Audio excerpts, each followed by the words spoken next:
Annonceurs, entrepreneurs, promoteurs et chefs d'entreprise, choisissez dès à présent votre meilleur partenaire média, Ideal Production. Ideal Production est basé à Cotonou au Bénin. Ideal Production, le partenaire exclusif de Sika TV en Afrique.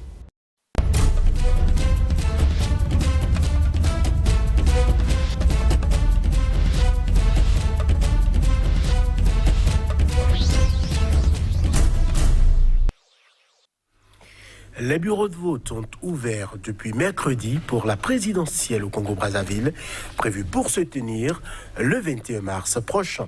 Ont donc voté par anticipation les forces de défense et de sécurité.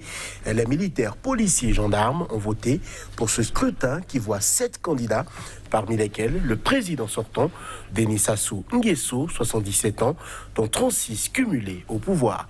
Un vote anticipé qui n'est pas du goût de tous. Toutes les formations d'opposition ou presque ont critiqué. Elles y voient un risque de fraude en faveur du candidat de la majorité. Le risque de fraude est-il effectivement élevé ? Quelles sont les attentes pour le compte de ce scrutin ? Y a-t-il un bilan à faire de la gouvernance Sassou? Et si oui, quel est-il? Congo-Brazzaville, présidentielle du 21 mars, entre rupture et continuité, quelles attentes du peuple congolais? C'est le thème de l'émission du jour. Bonjour à chacun, bonjour à tous.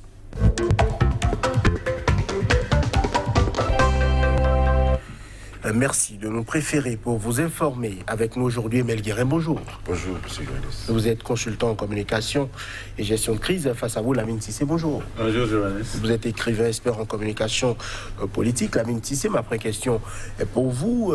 Denis Sassou Nguesso, en respect donc avec la constitution congolaise, brigue un mandat de plus. La constitution en vigueur depuis 2015. Selon vous, est-ce que, je dirais, les conditions sont bien remplies pour le scrutin qui a donc démarré avec le vote anticipé des forces de défense et de sécurité? Non, pas du tout, parce que je crois que cela vaudrait mieux que des coups d'État répétitifs. Puisque à force de ne pas faire des coups d'État, on habille la transparence démocratique pour se maintenir au pouvoir. Mais bon, le Congo aussi est un cas spécifique. Quand on analyse le Congo, on ne peut pas l'analyser dans la globalité. On l'analyse d'abord dans sa spécificité, le contexte de l'évolution historique de la gouvernance au Congo. Quand j'ai regardé, je me suis dit, mais l'Afrique ne finit pas d'étonner, parce qu'il y a plus de 2 dizaines de chefs d'État. En fait, des coups d'État sont faits par jour et il y a les présidents qui ont fait que 24 heures, d'autres c'est quelques heures. Donc il y a trop de soubresauts sociopolitiques au Congo. Je crois que la stabilité a commencé à partir de 79, quand Sassou Nguesso a pris le pouvoir. Sassou Nguesso, en prenant le pouvoir, c'était un pouvoir révolutionnaire. Vous savez, le Congo avait aussi avait fait le choix d'être un Congo socialiste, parce que c'est la République populaire du Congo. Tout ça, il y a eu des implications politiques, hein, toutes ces connotations-là, ces appellations, ces idéologies politiques qu'on dégageait. C'était des révolutionnaires, la plupart des gens qui prenaient le pouvoir au Congo. Donc,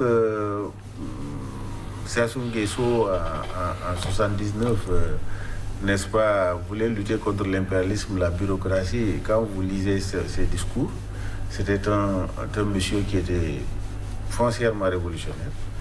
Bon, mais qu'est-ce qui s'est passé après 13 ans à la faveur de la conférence nationale en 91? Conférence nationale souveraine, d'ailleurs, ils ont copié le Bénin. Et à la suite de cela, Lissouba, au deuxième tour, a eu le soutien de Sassou Nguesso contre Kolela. Mais je crois que les accords, les gens ne s'entendaient pas. Sassou Nguesso a pensé qu'il a été trahi par Lissouba. Lissouba aussi était un révolutionnaire, parce que son parti s'appelait l'Union panafricaine pour la démocratie et le socialisme. Vous voyez un peu ce que je voudrais dire, parce que quand je parle de ça, c'est extrêmement important sur un territoire qui a été colonisé par la France, qui n'aime pas du tout la révolution dans les colonies. Donc il y a les implications. Mais pourquoi Lissouba ne s'était pas entendu à Sassou Nguesso? Voilà fondamentalement les problèmes qui sont posés. Alors maintenant, qu'est-ce qu'il faut faire? Sassou Nguesso s'est préparé pour revenir. C'est là, progressivement, nous sommes allés vers la création des milices, l'appui du Congo, du Gabon, qui a apporté son soutien à Sassou Nguesso, qui veut vraiment revenir parce qu'il s'est senti à un moment donné menacé par le pouvoir qui était en place. Lissouba a été déposé. Alors depuis lors, Sassou Nguesso, quand il s'est installé sur le fauteuil, il s'est dit, bon, il vaut mieux avoir, n'est-ce pas, cette stabilité dans la gouvernance que d'avoir des coups d'État répétitifs. Je crois que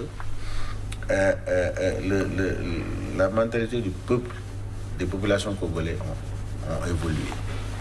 Mais il ne faut pas analyser cette situation-là en occultant, n'est-ce pas, les facteurs exogènes. La France en est pour quelque chose, pour l'instabilité, n'est-ce pas, sociopolitique du Congo. Et les responsables congolais, c'est-à-dire les élites, que ce soit dans la société civile, dans l'armée, sont totalement responsables de ces déconvenues. Nous sommes dans un processus. Mais quand on voit, n'est-ce pas, le contexte sociopolitique historique, et qu'on se réfère aujourd'hui, on se dit, bon, est-ce que progressivement, il ne faut pas dénouer pour aller vers la transparence? Mais il n'y a pas encore une démocratie au Congo, parce que le monsieur Sassou Nguesso, il a fait sauter le verrou, n'est-ce pas, de la Constitution. Il a fait 7 ans, il a fait sauter ce verrou-là pour aller au référendum et continuer à s'imposer au pouvoir. Je crois que nous ne pouvons pas parler à ce stade-là de la transparence dans les élections.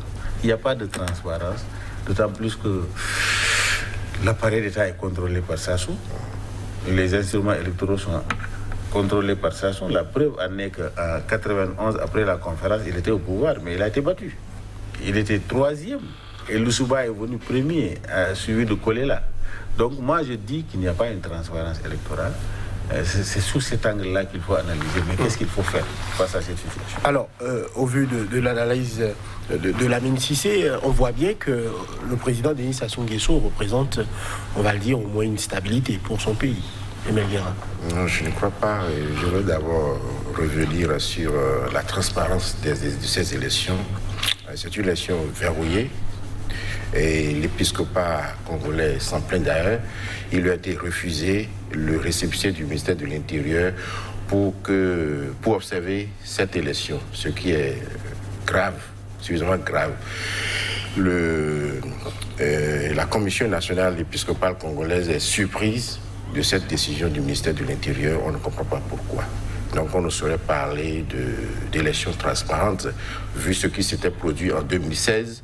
Le ministère de l'Intérieur n'a-t-il pas bon droit d'estimer que la conférence épiscopale prend parti? Quand on voit la sortie des évêques, c'est à peine voilé que les évêques estiment que rien de bien ne se fait au Congo en ce moment. Et est-ce que dans ces conditions-là, on peut autoriser une conférence à suivre ces élections? On sait par exemple que dans l'autre Congo, cela a été le cas, mais la Senko avait donné un candidat vainqueur qui n'a pas été donné par la CENI.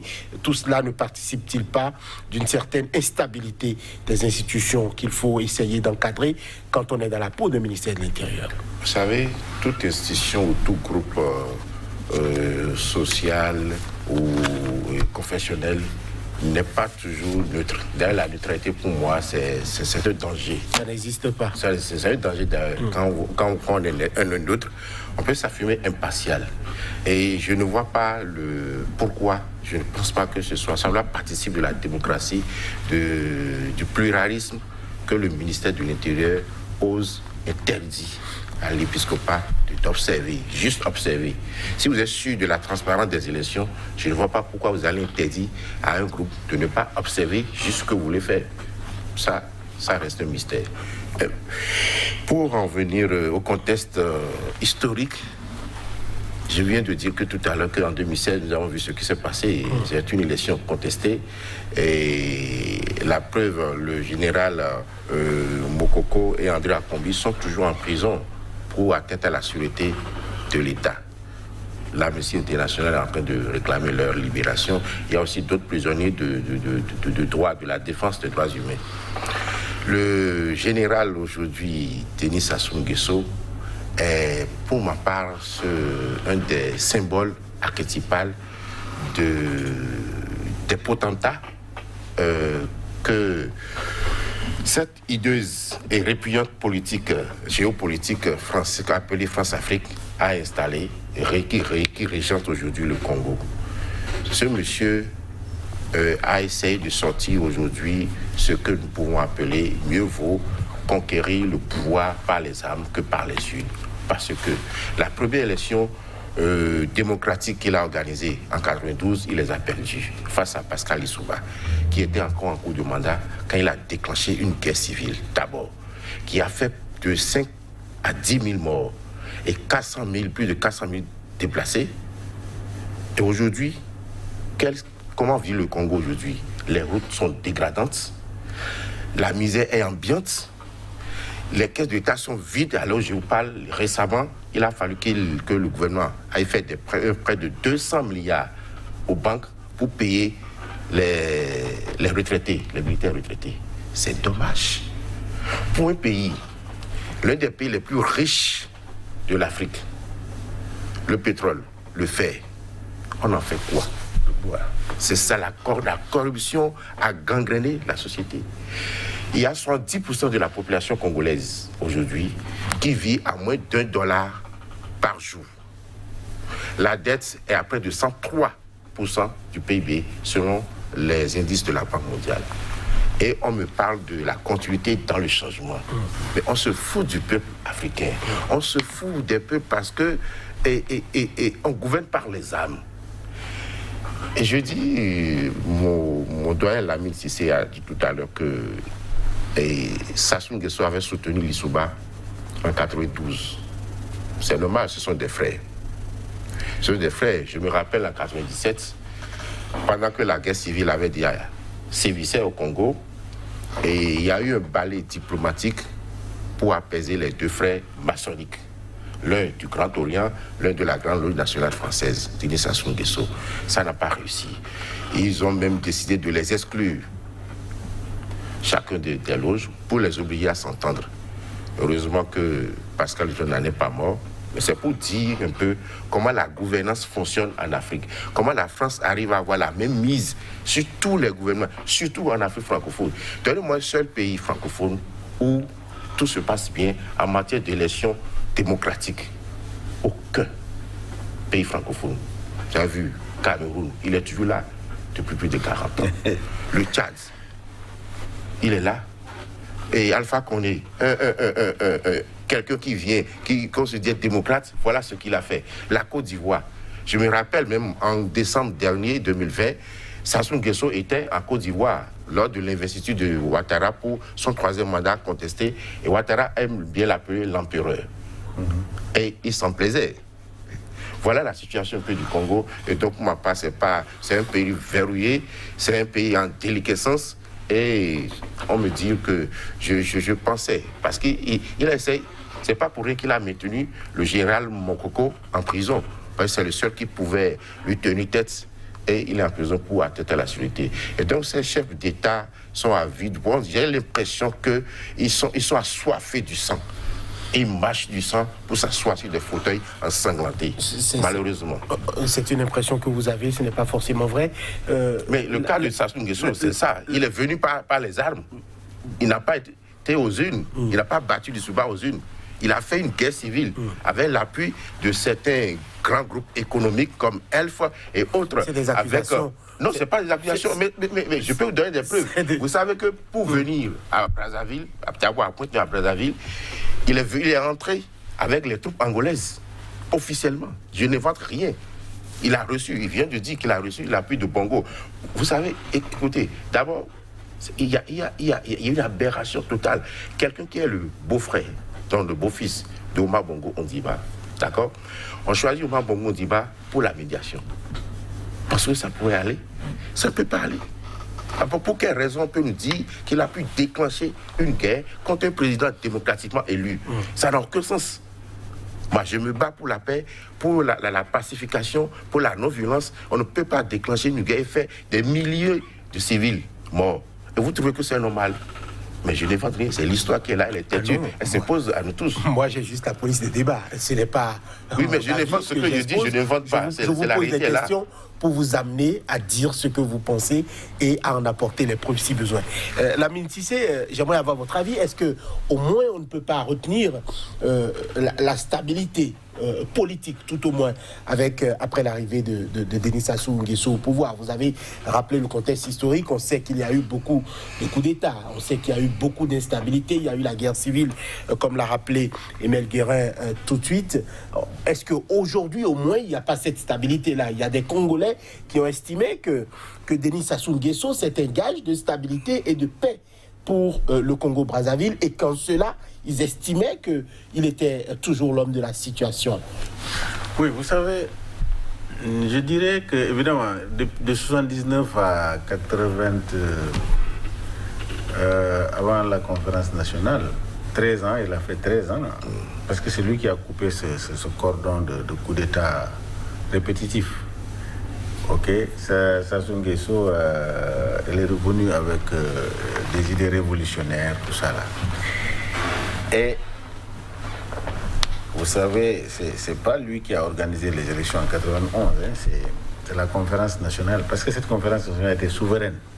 C'était une conférence nationale souveraine dont les décisions sont exécutoires. Ok, et ça s'imposait à lui, parce qu'après 13 ans, la manière dont il est venu au pouvoir, les caisses de l'État étaient vides, il y a eu des problèmes. Il ne pouvait pas gérer ça, il faut qu'il réunisse toutes les compétences pour pouvoir trouver une solution. À partir de cet instant, je crois que vous avez parlé de la venue de Loussouba, oui.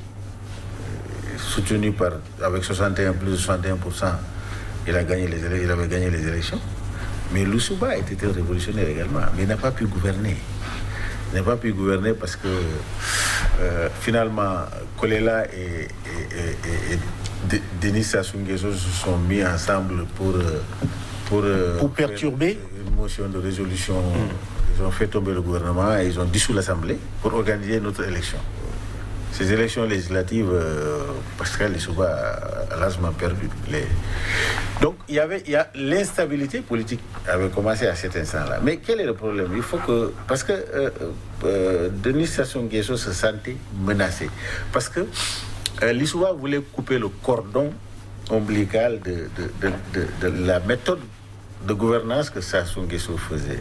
Il voudrait vraiment avoir une autre manière de gouverner parce que lui, il est totalement panafricain et révolutionnaire. Il a voulu également voir dans le pétrole, là, tout ça, là, comment ça gouvernait.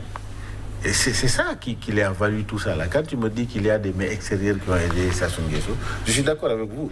Mais à un moment donné, Sassou Nguesso aussi avait trompé un peu ses voisins. Je ne dis pas Bongo, hein, parce que Bongo, lui, il voudrait que celui qui est président, tu restes là. Puisque lui, il reste là. Donc ça va être, il ne sera pas seul à rester là. Mais l'Angola a participé à aider Sassou Nguesso. Il y avait des réfugiés rwandais qu'il avait utilisés pour former les milices.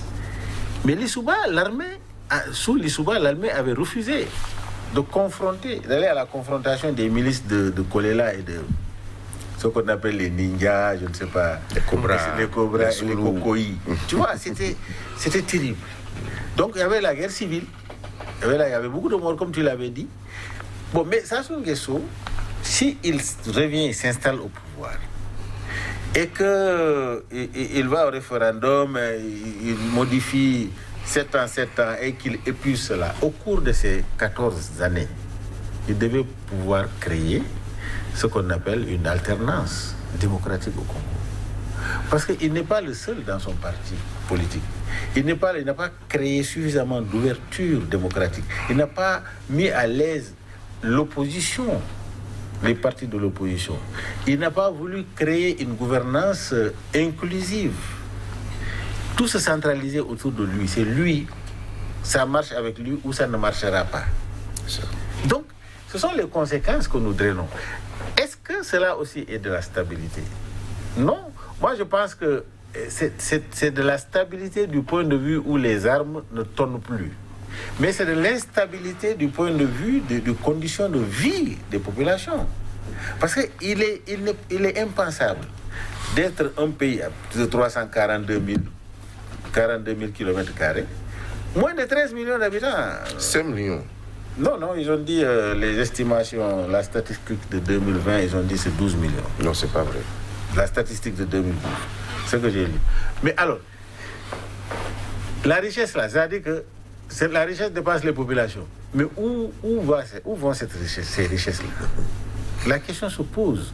Donc il y a une main occulte parce que Lissouba même a dit qu'il avait un problème de contrôler le pétrole qui sortait de la mer du Congo. Quel est le nombre de barils par jour et par mois, etc. L'État ne pouvait... Si Lissouba s'est mis dedans pour contrôler, ça lui a valu ce que nous savons tous. Donc moi je pense que Sassou Nguesso, qui était venu avec des idées révolutionnaires, des discours révolutionnaires, si je vous lis l'extrait de tout ce qu'il disait, il était contre l'impérialisme, la bureaucratie bourgeoise, etc., etc. Mais quand même, il avait fasciné le monde, les panafricains. Mais alors, moi je me suis dit, c'est-à-dire que quand on regarde là où il entraîne la barque démocratique du Congo, c'est totalement catastrophique. Parce qu'aujourd'hui, avec 37 ans d'exercice de l'État, 36, nous sommes de 37, de l'exercice de l'État, il doit pouvoir créer une stabilité socio-politique.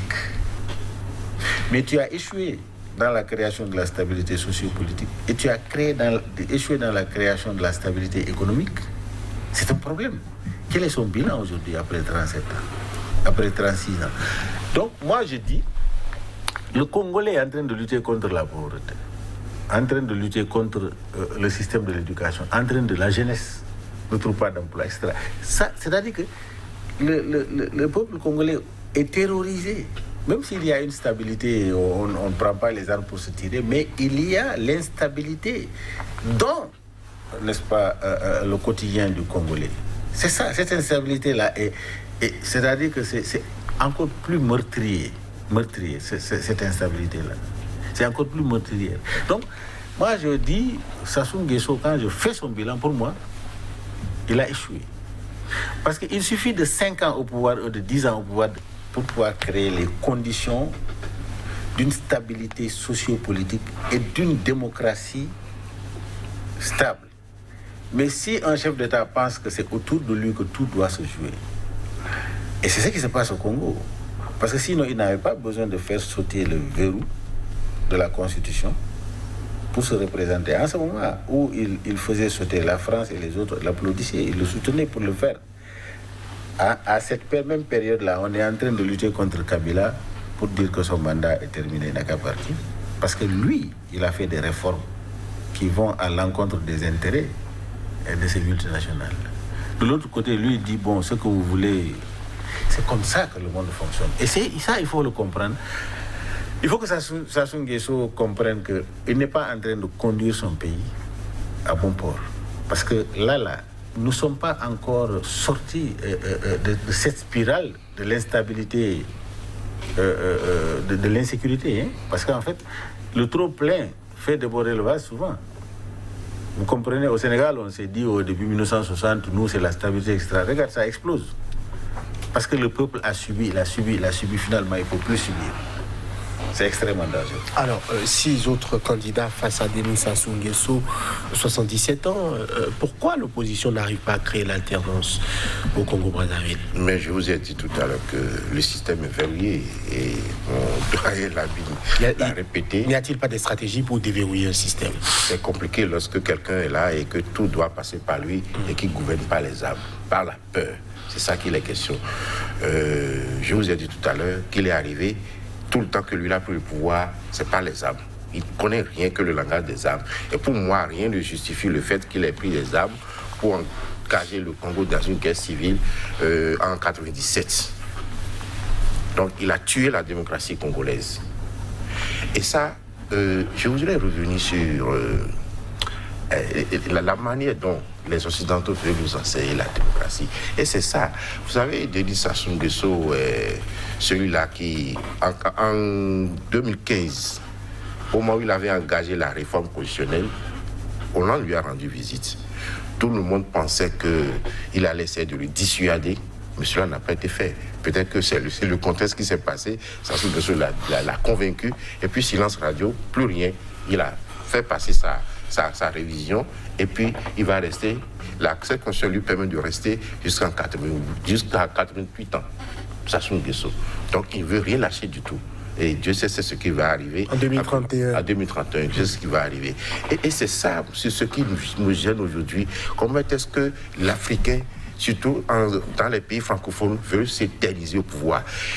Les discours, monsieur Lamine Cissé, il faut faire beaucoup attention aux discours. Aujourd'hui, j'ai l'impression que c'est fait à dessein. On sort ces discours pour attirer, pour capter l'attention du peuple. Mais une fois accédé au pouvoir, c'est tout le contraire qui est fait aujourd'hui. Et cela est dommage. Regardez ce qui se passe aujourd'hui en Centrafrique, où cet ancien chef d'État revient par les armes pour dégager celui qui est démocratiquement élu. Et c'est grave. On ne peut pas continuer à tolérer ces genres de situations parce que les peuples aujourd'hui, qu'est-ce qui se passe? Lorsque vous gouvernez par l'exemple, par la peur, les frustrations sont profondes et sont latentes. Et un jour, ça explose. Le Togo, quand vous parlez de stabilité par Sassou Nguesso, j'en rigole, parce que c'est lui qui a mis le pays dans une instabilité totale, avec une guerre civile. Sinon, le Congo n'a jamais connu de guerre civile sans Sassou Nguesso. Cela n'aurait pas arrivé. C'est vrai que Pascal Lissouba n'était pas aussi blanc que ça. D'accord, il a commis certainement des erreurs, mais cela ne justifie en rien qu'on prenne les armes pour dégager un président démocratiquement élu. Moi, je suis pour qu'on laisse les peuples eux-mêmes décider. Si le peuple, chaque peuple mérite son dirigeant, le jour où le peuple en a marre, il se lève et il le dégage. Ça vient, c'est naturel, ça vient. Donc forcer, je n'aime pas qu'on force les choses, laissez les peuples. Si le peuple commet l'erreur d'élire un dirigeant et qu'il est là, laissez-le. Le moment venu, la nature même sait arranger, équilibrer les choses. Donc aujourd'hui, Sassou Nguesso, pour moi, dans le contexte congolais, est un véritable danger pour le développement du Congo. J'ai décrit tout à l'heure la situation économique catastrophique. Le Congo, aujourd'hui, alors je parle à un peu plus de 5 millions d'habitants, ça c'est sûr. Et 2 500 000 vont au vote. Et M. Labussi vient de dire la richesse dépasse le nombre d'habitants.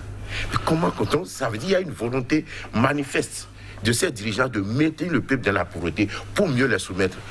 Les Cobras, oui, les milices de Bera Kolela qui ont désarmé, ils sont le pôle. Tout le monde est inquiet aujourd'hui que ce qui va se passer dans le pouce au Congo. Ils se sont confinés à des activités de jardinage, tout ça, mais la misère ambiante, ça veut dire quoi? Ça veut dire que si ceux-là trouvent des armes aujourd'hui, ils vont se lever et ça va crépiter, sérieusement.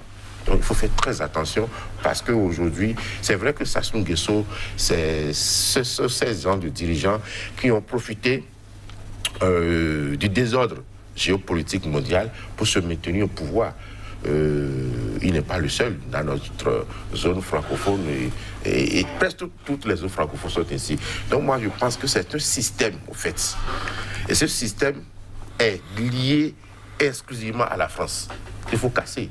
Et que cette France, comme l'a dit M. Lancissé, qui ferme les yeux ailleurs, qui se permet de venir donner des leçons chez nous ici au Bénin, mais qui ne dit rien en Côte d'Ivoire, en Guinée, au Tchad, et qui laisse faire, au Cameroun, qui laisse faire, mais qui viennent donner des leçons. Ça n'a pas de sens, on ne peut pas continuer à accepter ça. Donc moi j'estime, et je suis très optimiste que, quoi qu'il arrive, le moment viendra pour que des jeunes, il y a parmi les candidats un jeune de 38 ans, Dave Mafoula, qui est candidat, qui a dit ceci. Il dit, quand je suis né, j'ai grandi en voyant Sassou Nguesso au pouvoir. J'ai commencé l'école en voyant Sassou Nguesso au pouvoir. J'ai été à l'université, au lycée, à l'université, Sassou Nguesso au pouvoir. J'ai commencé par travailler, Sassou Nguesso au pouvoir. Mais c'est quoi? Le Congo n'est pas pour lui. Si au moins il a fait des réformes économiques, le Congo est l'une des catastrophes économiques de l'Afrique. catastrophe économique. C'est impensable. Ou lui-même, Sassou Nguesso dit, dans sa sortie pour la campagne, qu'il rêve de ramener le Congo 3e producteur de fer mondial. Et la population souffre. Moins d'$1 par jour, 70% de la population. Et nous savons qu'en Afrique, la plus grande partie de la population sont constitués des jeunes. Donc c'est les jeunes qui souffrent. Donner des armes à ces jeunes pour voir s'ils ne vont pas tirer. On n'appelle pas l'insurrection. Non, c'est pas ce que je dis. C'est pour vous dire qu'il n'y a pas la stabilité. Les frustrations sont là aujourd'hui. Et puis quand cette jeunesse est en train de souffrir ainsi, c'est facile. Vous voyez ce qui s'est passé en 1997, où Sassou Nguesso a utilisé les jeunes réfugiés rwandais pour aller dégager et les Souba. C'est de ça que je parle simplement. Alors, Lamine Cissé, aujourd'hui, on voit qu'il y a quand même 6 candidats qui ne sont pas d'accord avec la logique et la gouvernance Sassou. Pourquoi est-ce qu'on ne travaille pas à créer l'alternance dans ces conditions-là? On a connu des premiers ministres qui étaient en prison, qui ont réussi à se faire élire. Je pense notamment au Togo. On sait que quand on a la stratégie, quand on travaille pour, on peut renverser des régimes parfois les plus durs. On sait qu'en Gambie, Yahya Jammeh a perdu les élections alors que les institutions dont on parle étaient accusées entre griffes d'être aux mains du régime. Attention, la Gambie, Yahya Jammeh avait mis toute l'opposition en prison. Celui qui était venu pour être candidat était de la diaspora. Comme il n'avait pas de base, il s'est dit, oh, ce monsieur-là, il a ouvert tous les systèmes, il a mis la transparence parce qu'il sait que c'est un coq qui est devant lui. Tu sais, quand l'éléphant est devant le coq, il dit, bon, ça va quoi. Et là, il n'a pas calculé que toute l'opposition allait se réunir autour de Barrow. Barrow n'avait aucune attache politique au pays. Quand il a vu venir, il a dit, oh, c'est celui-là. Lui, il a enfermé toute l'opposition crédible. Toute l'opposition là s'est réunie autour de Barrow pour dire aux populations voter pour Barrow. C'est ça qu'il a fait partir. Hein. Sinon, il n'avait pas calculé cet aspect-là. Mais il y a eu de la stratégie. Oui, non, mais attention. Il a libéré toutes les institutions, il a rendu les élections démocratiques. Ce qui veut dire que la transparence, parce qu'il n'avait pas en face de lui quelqu'un. C'est comme aujourd'hui, si le président Patrice Talon, aujourd'hui, faisait la transparence de la démocratie, il admettait quelqu'un d'être candidat, toute l'opposition allait se réunir de ce candidat, il allait le battre. Mais si c'est verrouillé, si c'est en amont et en aval, c'est verrouillé, et qu'on s'est rendu compte que ça soit la Cour constitutionnelle est assise, le Sénat est couché, et que rien ne filtre, mais quel que soit l'effort de l'opposition, tu vas gagner comment? C'est ce qui crée la révolte. Mais tu vas gagner comment? Alors moi, je voudrais revenir un peu sur le fait de dire que quand on prend les armes, on peut apprendre les armes et conduire le peuple. C'est ce qu'on appelle, ce que j'appelle la dictature éclairée. Nous l'avons un exemple dans un pays anglophone, au Ghana ici. Rawlings a pris les armes, mais il a conduit le peuple. Mais le discours de Rawlings était un discours qu'il pratiquait. You are the power, I am not the power. C'est vous qui êtes le pouvoir, c'est pas moi qui suis le pouvoir. I am using your power. Je suis en train d'utiliser votre force. Donc il a amené la population à comprendre ce que c'est que la gouvernance, pour leur dire, je ne suis rien, c'est vous qui m'avez mis là. Je crois que c'est ce discours-là qui doit être multiplié par nos gouvernants, pour qu'ils rendent aux populations leur noblesse, ils rendent aux populations leur bravoure. Alors, c'est le contraire qui se pose. Je suis l'alpha et l'oméga. Sans moi, rien ne passe. Alors là, ça crée un problème fondamental. C'est pourquoi, dans tes analyses statistiques, là, quelquefois les gens font confusion entre la RC, la République centrafricaine, qui fait 5 millions d'habitants, et la République congolaise, Congo-Brazzaville, qui fait... Ah non, les statistiques de 2020 parlent de moins de 6 millions d'habitants. Ah bon? Pour le Congo-Brazzaville. Moi, j'ai moins de 6, ils sont autour de... Moi, j'ai d'autres... Pour 2020, ils sont autour de 5 200 oui, et quelques mille habitants. Ah bon, ok, d'accord. Donc, les deux concordent. C'est pour ça que j'aurais fait une erreur par rapport à cela. Donc, ce que je voudrais tout simplement dire, regardez le Cameroun. Paul Biya, Il a été inquiété par ça. C'est-à-dire que si la France championne la démocratie, etc., ils viennent tordre le cou.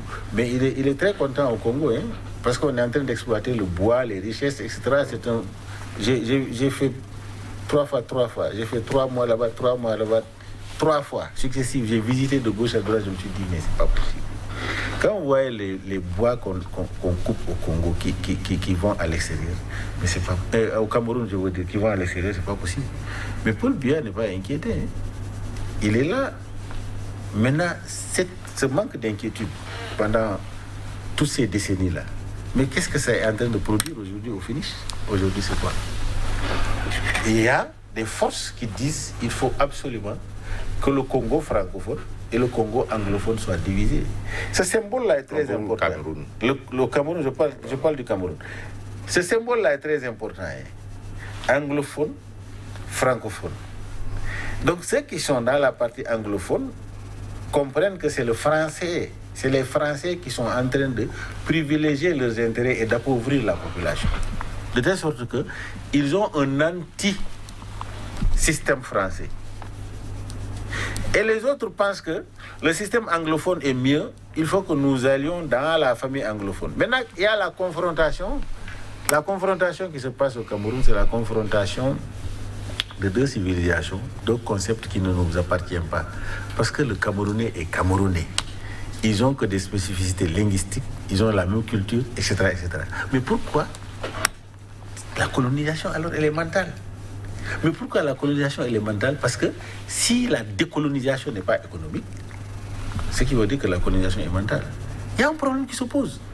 Donc il faut que nous fassions ces analyses-là.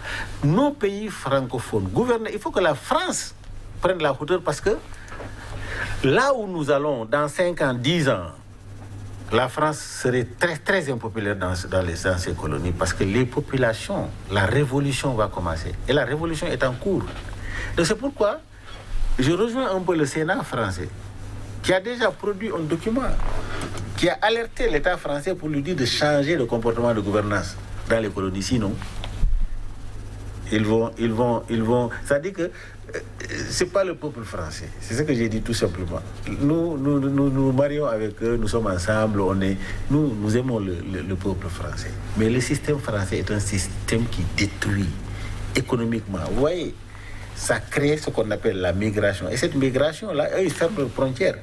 Les Français se posent la question, mais pourquoi les Africains viennent nous envahir? Ils ne savent pas que c'est parce qu'ils suivent leurs richesses. C'est-à-dire que le pillage qu'ils font de nos richesses-là, qu'ils amènent là-bas, c'est ce que les Africains suivent pour aller prendre. Et même s'ils suivent, ça arrange quoi? Nos ressources halieutiques sont pires. Actuellement, c'est les fonciers, nos pétroles, nos mines, etc., qui sont amenés. Et on vous dit, restez-vous. Maintenant, le problème, c'est la mode, c'est de dire, c'est au système des Nations Unies, tu sais, c'est le système. Celui qui contrôle tout ce système-là, c'est les Nations Unies. Maintenant, le problème, c'est de dire, vous faites trop de naissances, vous êtes trop nombreux. Diminuez. Alors, quand vous prenez, par exemple, le Congo RDC, qui fait plus de 2 millions de kilomètres carrés, il a combien de population? Nous tous, le Bénin, le Sénégal, nous pouvons tous aller habiter au Congo, là. Nous n'allons pas remplir ça. Alors, on est nombreux où? On a nos richesses qui nous dépassent, qui peut améliorer nos conditions de vie. Si nous devons aller vers la limitation de l'instant, ça doit être une action volontaire, consciente, qui vient de nous-mêmes. Mais on ne peut pas nous imposer parce que tout simplement, ils craignent la démographie africaine qu'ils sont en train de piller et ils ne veulent pas enlever leur main sur ces richesses-là, parce qu'en ne le faisant pas, c'est un danger pour eux. En ne le faisant pas, ça va créer une explosion sociale dans nos pays et les gens iront vers eux. Donc, tout ce qu'ils calculent, tout ce qu'ils font, c'est d'abord leur intérêt. Donc, je crois qu'il n'est pas intelligent du tout aujourd'hui, en 2021, de penser qu'il faut continuer ce système de gouvernance-là dans nos pays. Parce qu'ils savent que les coups d'État, là, faire les coups d'État, là, c'est trop flagrant, on ne le fait pas. Les chefs d'État s'assoient dans leur palais et ils calculent, cet opposant-là, on doit l'éliminer. Comment on doit l'éliminer? Avec la Cour constitutionnelle et les organes d'organisation des élections. C'est ce qui se passe au Niger, ce qui s'est passé au Sénégal, ce qui se passe au Bénin, ce qui se passe ailleurs. Mais c'est un drame. C'est un drame. Alors, il y a quelque chose que tu as dit qui est très important pour dire que les populations vont se libérer. Si. Quand vous allez par exemple au Congo chez Sassou Nguesso aujourd'hui, quand il sort, il y a la foule, non? C'est-à-dire qu'ils prennent, ils ramassent les gens partout et ils viennent remplir un endroit. Mais ces gens-là sont contents de voir spontanément, c'est-à-dire d'une façon quotidienne, pendant les élections, là, leurs conditions de vie. Mais Sassou Nguesso, quand il ira aux élections, il ne sera pas élu par plus de 2 millions d'habitants. Et le reste, ceux qui n'ont pas voté pour lui et ceux qui n'ont pas du tout voté, cette majorité silencieuse-là qui souffre, qui n'a plus confiance à ces hommes politiques-là. Pourtant, il n'est pas partisan de ce jeu-là. Cette majorité silencieuse-là, qui est opprimée, les paysans, les agriculteurs, les éleveurs, etc., qui souffrent dans leur chair, qui sont restés foncièrement africains, qui ne comprennent même pas ce qui leur tombe sur la tête. Le jour où cette majorité silencieuse et cette minorité partisane se donneront la main, c'est ce qu'on appelle la révolution populaire. Et cette révolution populaire, c'est une forme de résistance contre l'oppression. Donc, vous n'avez pas appelé à l'insurrection, vous avez appelé à la résistance. Moi, j'appelle le peuple africain, les peuples du monde entier opprimés, je les appelle à la résistance. Parce que tant qu'on ne va pas à la résistance, on ne peut pas changer le cours de la gouvernance mondiale. Cette gouvernance mondiale qui est totalement déséquilibrée, qui est en faveur d'une d'une infime minorité des populations, qui s'accapare de 90% des richesses mondiales. C'est pas sérieux. C'est pourquoi quand on vous dit tout à l'heure là que les religieux là, qui parlent, l'épiscopat là, mais ils ont le droit de parler. L'épiscopat ou les marabouts, etc., leur rôle fondamental, c'est de défendre les intérêts des populations. C'est ça. Parce que, vous savez, c'est galvaudé. On pense que la politique, c'est sale. Mais ce qui est lié à la condition de vie des populations, vous dit c'est sale. Ah non. L'action politique, elle est noble. L'action politique, c'est une adoration de Dieu. Celui qui s'abandonne pour les populations. Pour le bien-être des populations. La je ne vous coupe pas, mais vous n'étiez pas trop d'accord avec le rôle de la Senko en RD Congo. Non, j'ai dit la Senko. C'est-à-dire que la Senko doit être juste. Sa position doit être du peuple, mais sa position ne doit pas être d'un camp. C'est-à-dire qu'en fait, il ne faut pas faire. Il y a des gens qui utilisent la religion pour opprimer. Il y a des gens qui ne sont qu'aux côtés des chefs d'État. C'est-à-dire que tu ne peux pas prendre la religion pour soutenir un chef d'État, tout simplement. Aveuglement, parce que toi, tu as des intérêts. Nous en trouvons au Sénégal, nous en trouvons ailleurs. Et nous nous battons contre ça. Nous avons dit l'exemple de l'imam Diko. Voilà. Il faut prendre l'exemple de l'imam Diko. Il est sorti dans la rue avec les populations. Parce que un religieux, d'abord, est une personne, est un citoyen. Qu'est-ce qui est dit dans le Coran ni dans la Bible? La justice, il ne faut pas mentir, il ne faut pas voler, il faut pas... Mais si vous voyez que dans un pays, un gouvernement vole, ment le peuple, rend le peuple misérable, mais quel est ton droit? Si tu parles, tu ne peux pas. Sors, va dans l'action.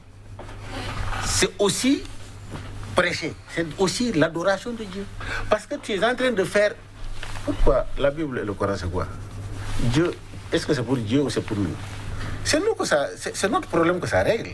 Parce que nous, on n'est pas là pour régler le problème de Dieu. C'est pour régler la gouvernance mondiale. Comment nous pouvons vivre dans l'harmonie, dans l'amour du prochain, dans l'équitabilité, dans la justice. C'est ça.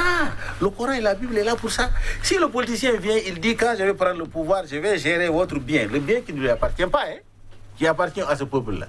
Qui s'assoit, qui se remplisse les poches et laisse la population dans la misère. L'homme de l'Église doit même prendre des armes contre ces gens-là. Parce que ce sont des criminels. C'est ça la vérité. Maintenant, il ne faut pas qu'on utilise l'Église aussi et le Coran et la mosquée pour brimer le peuple. Parce que tu as des privilèges que tu tires du pouvoir. C'est ça, tu te ranges aux côtés de la bourgeoisie pour opprimer le peuple. Ça aussi, le Coran et la Bible est contre cela. C'est en violation des principes religieux. C'est ce que je voudrais dire. Moi, le religieux ne doit pas croiser les bras. Mais quand tu te lèves, tu dois te lever pour la cause du peuple. Sans t'attendre à un intérêt quelconque. C'est ça, l'engagement, l'abandon de soi pour le peuple.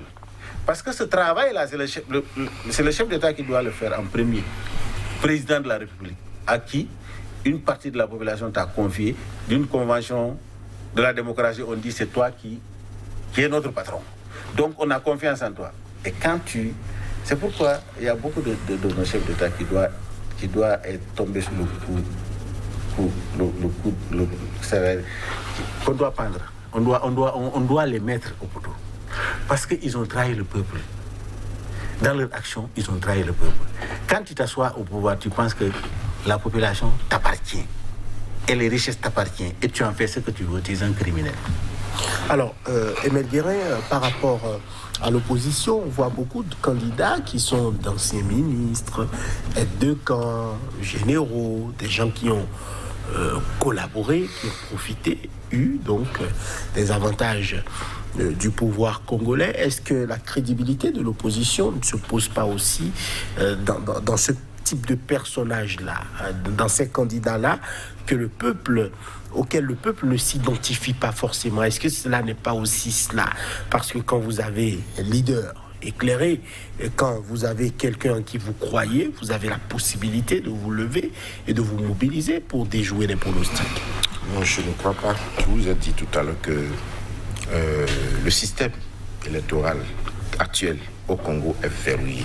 On a l'ancienne aide de camp du président Sassou qui est candidat. Bien sûr. Être candidat ne veut pas dire qu'on va à une élection forcément démocratique. Cette démocratie que nous avions importée, que nous utilisons mal, pour plus ensauvager, abattir le peuple. Mais quand vous avez été aide de camp du chef de l'État et que aujourd'hui vous êtes candidat, souffrez qu'on vous prenne pour quelqu'un du système. Et en cela, d'accord, ça je suis d'accord. Et en cela ne vous crédibilise pas devant la majorité du peuple. Je suis d'accord. Mais le cas, monsieur Lamy a dit tout à l'heure qu'il faut d'abord analyser le cas du Congo de façon spécifique d'abord, avant d'aller de façon holistique. Ça veut dire quoi? Ce système est verrouillé. Regarde ce qui s'est passé en 2016, où l'Internet a été coupé pour empêcher que des résultats sur le terrain soient diffusés. L'Internet coupé, ce n'est plus une particularité congolaise, même au Bénin. D'accord, mais c'est grave, mais c'est très grave. Or, c'est des systèmes qui permettent un peu de limiter les fraudes. C'est vrai que l'épiscopat craint là, justement la fraude. Il y a une association des jeunes qui s'appelle Progrès, qui est en train de faire une campagne sociale à travers tout le Congo, dans les marchés, dans les ruelles, un peu partout, pour dire ne prenez plus de l'argent auprès des politiciens. Et ces jeunes justifient ceci que, pendant les périodes non électorales, ils ne viennent pas vous donner 2 000 ou 5 000. Mais pourquoi c'est au cours des campagnes électorales qu'ils viennent vous donner 2 000 ou 5 000? Ça veut dire qu'ils veulent acheter votre conscience. Une fois arrivés au pouvoir, ils feront tout autre chose que leur discours. Et donc ces peuples aujourd'hui sont désabusés. Le cas de Sassou Nguesso, qui en venant au pouvoir en 1969 avait un discours progressiste et réformiste, mais on a vu qu'il a fait totalement le contraire. Ça n'explique pas la confiance.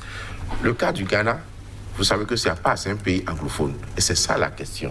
J'ai pissé sur les pays francophones. Vous avez évoqué brièvement aussi le cas du Bénin. Je ne suis pas d'accord, ce n'est pas exactement la même chose. C'est aussi un cas totalement à part. Nous ne sommes pas dans le système congolais où quelqu'un est arrivé au pouvoir par les armes. Donc, ce n'est pas la même chose. On peut en discuter largement.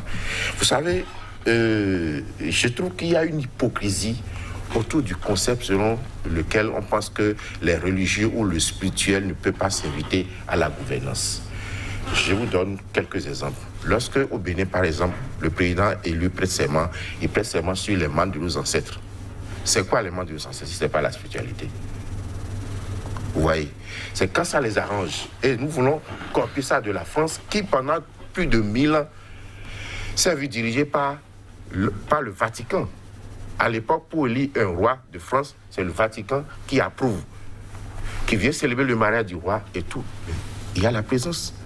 C'est donc après la Révolution française que Napoléon Bonaparte a décidé de la laïcité de sa manière.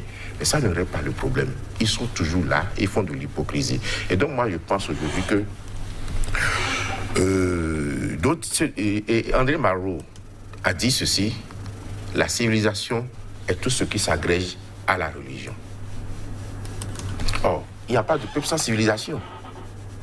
Les peuples, pas de l'histoire de l'humanité n'a connu que des épisodes religieux spirituels. C'est comme ça les gouvernances. Donc je pense sincèrement que C'est l'épiscopat congolais a droit de citer, a droit de dire son mot, a droit d'observer ce qui se passe au Congo, parce que qui dirige-t-il ces dirigeants? C'est des humains, c'est un peuple. Est-ce qu'ils ont créé le peuple? Ils n'ont pas créé. Malheureusement, certains hommes religieux, avides du pouvoir, avides d'argent, quand ils en manquent, se font utiliser, deviennent des idiots utiles pour ces dirigeants qui les utilisent contre le peuple. C'est ce qui est dommage, qu'il faut décrier. Mais je pense sincèrement que les choses sont en train de changer et vont inévitablement changer. On est en train de voir au Sénégal où de façon spontanée, et c'est ça la vraie révolution. Ça, je ne suis pas contre. Parce que lorsque vous opprimez à un moment donné, le peuple se soulève. Sans même forcément un leader, il se soulève et décide. On a vu les jeunes militaires au Mali qui ont fait un coup inattendu et qui est en train de changer les choses. Et ça, la France n'est pas d'accord. C'est ça le problème que nous avons avec le système francophone. Vous avez vu au Niger, tout le monde traite Bazoum de l'homme de France. Ça, ils sont complaisants, il n'y a pas de problème. On fait quoi de la responsabilité des Africains? La responsabilité des Africains, c'est d'être souverainistes. Et c'est ça le vrai mot. Ils sont élus pour leur peuple. Ils doivent diriger pour leur peuple. Vous avez vu sur l'histoire des biens mal acquis qui a concerné Sassou Nguesso, que c'est de lui que nous parlions. Comment est-ce qu'un président peut être multimilliardaire alors que sa population manque de 500 francs CFA pour se nourrir de façon quotidienne? C'est impensable. Lui, la richesse seule, individuelle de Sassou Nguesso permet de nourrir tout le jour, pendant au moins 50 ans, les 5 millions d'habitants qu'il a. La richesse personnelle de Sassou Nguesso, il peut chaque jour aller donner au moins 10 000 francs tous les jours, pendant 50 ans, à tous les 5 millions. Donc, il y a un problème qui se pose. Aujourd'hui, le Congo est incapable de payer les arriérés aux retraités. Mais on se dit, et ça, vous n'allez pas me dire qu'ils ne savent pas ce qu'ils font. Ils savent ce qu'ils font. Donc, c'est à la jeunesse aujourd'hui de prendre conscience, de savoir qui nous élisons, qui nous mettons au pouvoir, d'être éclairés. Et là, ça ne peut que passer par l'éducation.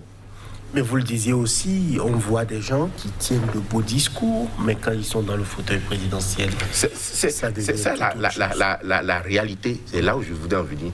La réalité de la gouverne du pouvoir, cette réalité est occulte.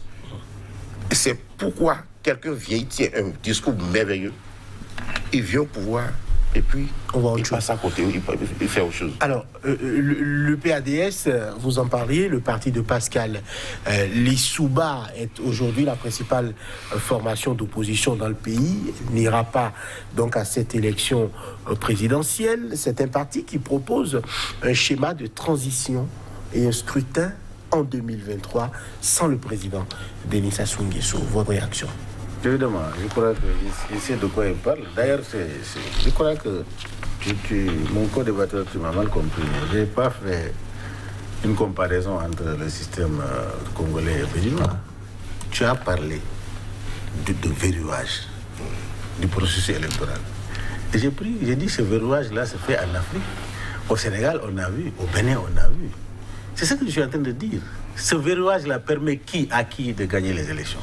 Là où on élimine les potentiels candidats, c'est un verrouillage. C'est ce dont je suis en train de parler. Je ne suis pas en train de parler une comparaison. Parce que le Bénin aussi est spécifique. Mais le Bénin a utilisé les armes à un moment donné. La révolution, Kérékou, le PRPB, c'est un régime militaro-marxiste. Il ne faut pas l'oublier. Cela a forcément des implications dans le processus électoral.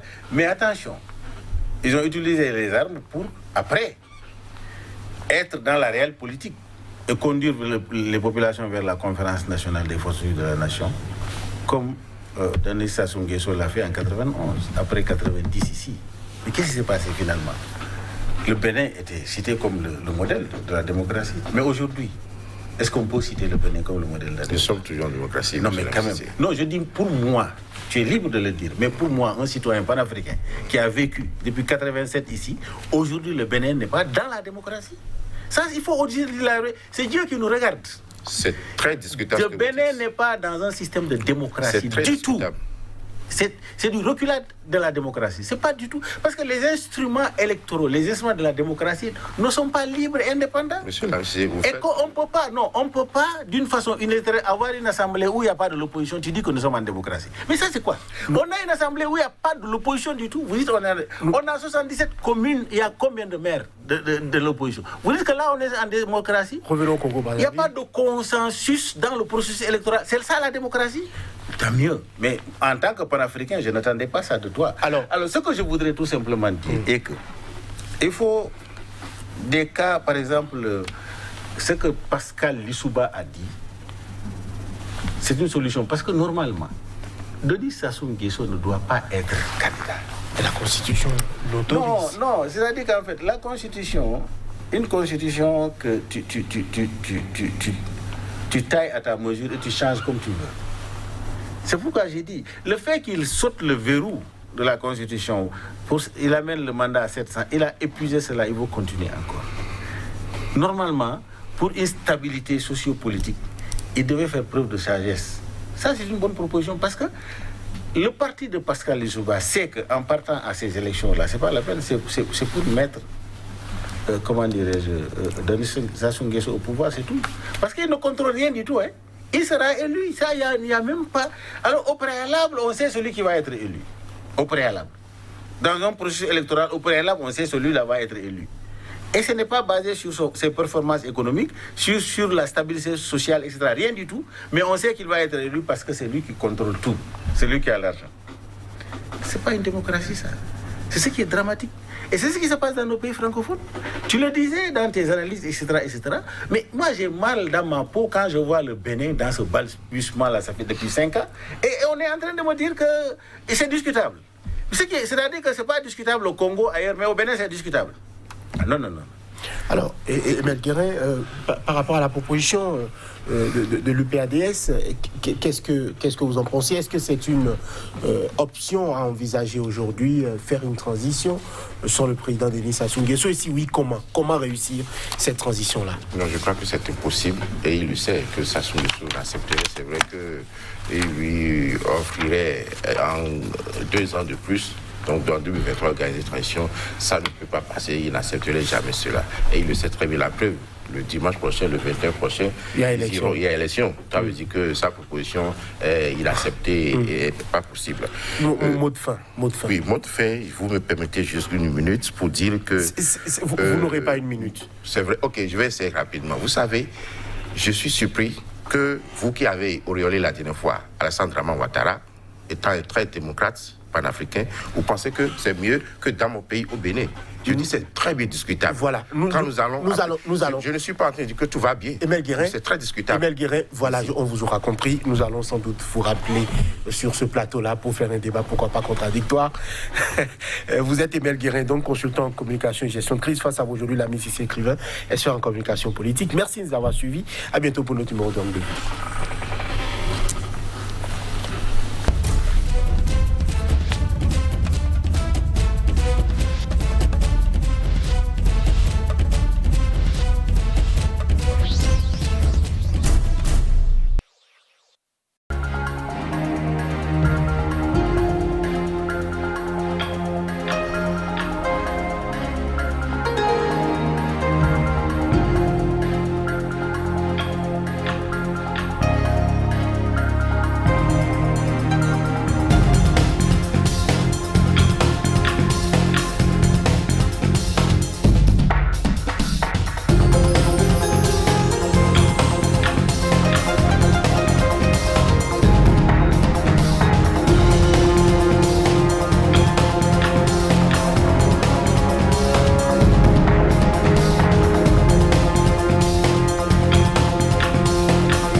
if they want to get you perpétue.